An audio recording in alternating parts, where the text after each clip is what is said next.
Right, I just want to show you what way I mix up my syrup.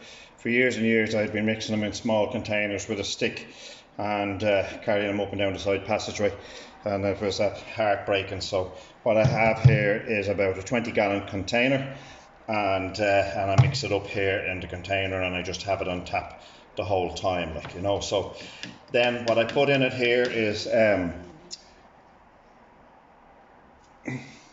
it's a thymol for the syrup. I have it marked here, and it's thymol crystals mixed up with surgical or methylated spirits. So I have, just over the years, I know exactly how much that I need to put into it, and it's 50 ml that I put in to the container here for my mix that I put in here, and that's just the spirit going in there, you know. So just remove that out of the way.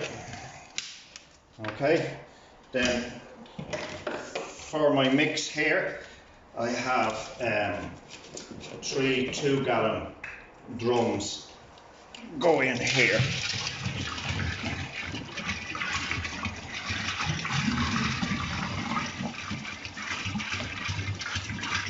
And that's, as I say, like, over the years I know exactly what I'm able to put into it. So it just saves just so much messing around at home.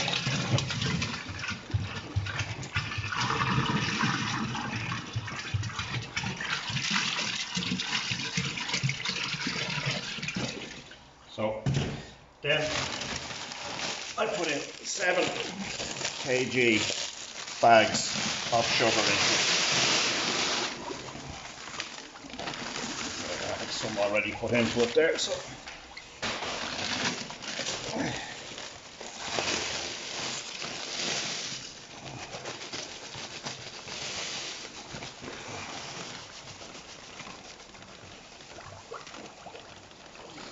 as you can see, that's having a mix fairly right. Then what I invested in, instead of a stick to do it, is that I invested in, it's a plasterer's mixer. There's a paddle here on the end of it, and literally then is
that's it, as simple as that. That's 20 gallons of it mixed up. There's no point, yes, I use cold water, hot water, whatever I have, and but it generally, it just cools down, like, as soon as you put in your 10 bags or your 7 bags of sugar into it. And water, cold water, will only hold, I think it's 60 or 62% moisture content, and